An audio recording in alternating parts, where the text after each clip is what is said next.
বলো বাবাজি। আপনারা বললে আমিও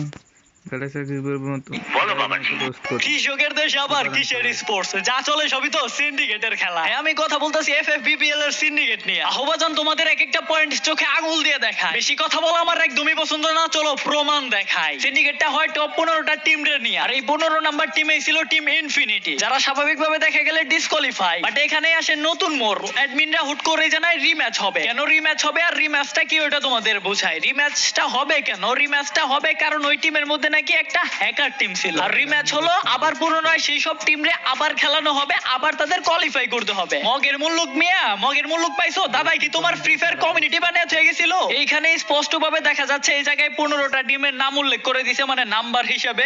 সকল গ্রুপের রিম্যাচ হবে ড্যাশবোর্ডে এবং আপনাদের মেইলে আপডেট দেওয়া হয়েছে। পোস্টটা দেখতেই পারতেছো গেরিনার অ্যাডমিন করছে, অ্যাডমিন সুপারম্যান। ওইখানে কোনো রিজন দেখাই নাই ভাই, কোন টিম হ্যাক ইউজ করছে সেটাও কোনো উল্লেখ করে নাই, কোনো প্রমাণ দেখাই নাই। যারা কোয়ালিফাই করছে, যারা টুর্নামেন্ট খেলছে, তারা আবার প্রশ্ন তুলে যে কেন আমরা আবার রিম্যাচ খেলবো, কেন আমরা পুনরায় আবার কোয়ালিফাই করবো, আমরা তো কোয়ালিফাই করছি মিয়া। তখন জানায় হ্যাকার পাওয়া গেছে, ম্যাচে হ্যাকার আছে, তাই আবার পুনরায় রিম্যাচ হবে।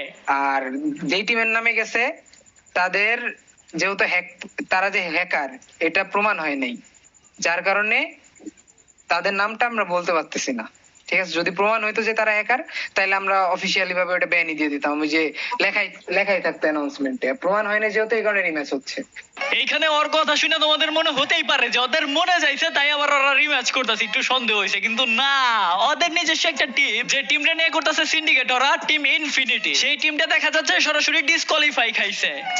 দেখতে পারতেছে একবারে 15 নাম্বারে তাদেরকে উপরে উঠানোর জন্য আবার রিম্যাচ করছে। এই হ্যাকারের সিন্ডিকেটটা চালাই। রিম্যাচ করার পরবর্তী রেজাল্টটা তোমরা দেখবা না, চোখ তো তোমাদের কপালে উঠে যাবে। চান্দুরা পুরো আকাশে উঠতেছে, এক লাফের টপে উঠে গেছে। এবার আসো তোমাদের পয়েন্টে সাজিয়ে বলি, টপ 15টা টিম রিম্যাচ হবে, সেটা জানাই গেরিনার অ্যাডমিন। কেন রিম্যাচ হবে? কারণ একটা টিম নাকি হ্যাক ইউজ করছে। বাট কোন টিমটা হ্যাক ইউজ করছে বা হ্যাক ইউজ করার সেই প্রমাণটা কিন্তু গেরিনার অ্যাডমিন দেখায় না। বাট অ্যাডমিন বা মডারেটর মুখে গোয়া বানিয়ে জাস্ট একটা কথাই কইছে, আমাদের উপর থেকে জানানো হয়েছে। টুর্নামেন্টে এটা কার? গেরিনার থেকে যেহেতু বলছে রিম্যাচ করতে, তাই রিম্যাচ করতে হবে আমাদের। আমরা করতে বাধ্য ভাই, আমরা অ্যাডমিন ঠিক আছে, কিন্তু আমাদের উপরেও লোক আছে, এটা আপনাদের মাথায় রাখতে হবে।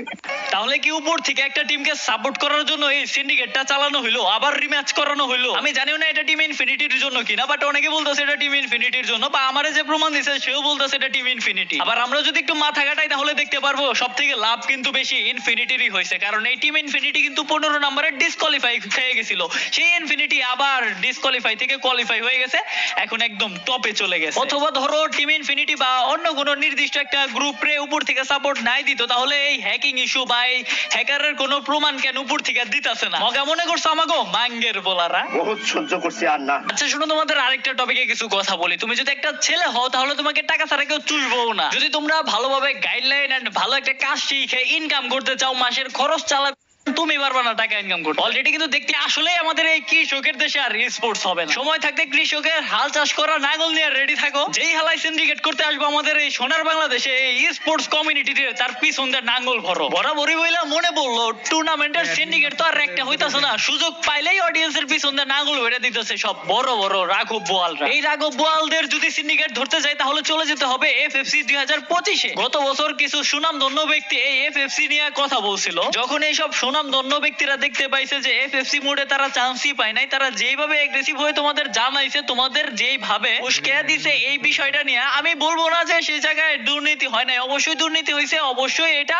ইল্লিগাল। দুর্নীতি কিন্তু অনেক হয়েছে। তারা এই যে কোয়ালিফাই করার পরে যার কথা বললো না, তোমাদের চিন্তা করলো না, এখন তো এফএফবিপিএল না তারা মুখও খুলতেছে না। তার মানে কি ওই সব সুনামধন্য টিম বা সুনামধন্য প্লেয়ার গুলা জাস্ট নিজেদের জন্য তোমাদেরকে ইউজ করতেছে, জাস্ট এমনি মন হইলো তাই তোমাদের কইলাম। এখন তোমাদের মাথায় গু আছে নাকি ব্রেন আছে এটা তো ভাই আমি জানি না, তোমরা নিজেরাই ভাবনা চিন্তা করে দেখো। অবশ্যই আমি যেটা মনে করি তারা কথা না বললেও কথা এখন বলবে, কারণ তোমরা যদি এইবারের এফএফসিটা দেখো তাহলে দেখতে পারবা পুনরায় আগের মতো ম্যাচ মেকিং হচ্ছে, হ্যাকিং ইস্যু হইছে। তার মানে কি আমাদের সেই সুনামধন্য প্লেয়ার গুলা কিন্তু আবারও কোয়ালিফাই করতেছে না। আর দেখবা এবারও যেহেতু আমাদের সুনামধন্য প্লেয়ার গুলা লিস্টে নাই, আবার পুনরায় তারা আগের মতো কথা তুলবে, কথা আবারও বলবে, আবার নিজেদেরকে কোয়ালিফাই করবে, তারপরে কি আবার তোমাদের ভুলে যাবে। এবং এটা আমি লেখা দিতে পারি ভাই এটাই করবে। তাই বলে এই না যারা ম্যাচ মেকিং করছে, হ্যাক ইউজ করছে তাদেরকে আমি সাপোর্ট করতেছি। এই মাঙ্গের নাতিদের তো আমি দেখি আর। অবশ্যই এইসব মাঙ্গের নাতির বিচার হওয়া উচিত। একই সাথে যারা এইসব দায়িত্ব নিয়ে কাজ করে তাদেরও এদের বিরুদ্ধে ব্যবস্থা একবারে পার্মানেন্টলি নেওয়া উচিত। না হলে কি আন্ডারডগ প্লেয়ারদের কোনো ভ্যালু নাই ভাই? তা যদি না হয় তাহলে তোমরা যারা রেগুলার তাদেরকে সাপোর্ট করো, তোমরা নিজেরা স্পোর্টস প্লেয়ার হতে চাও, তাহলে এটা কথাটা মিলে নাও। তোমরা ভাই জীবনে স্পোর্টস প্লেয়ার হতে পারবা না। কারণ কি? কারণ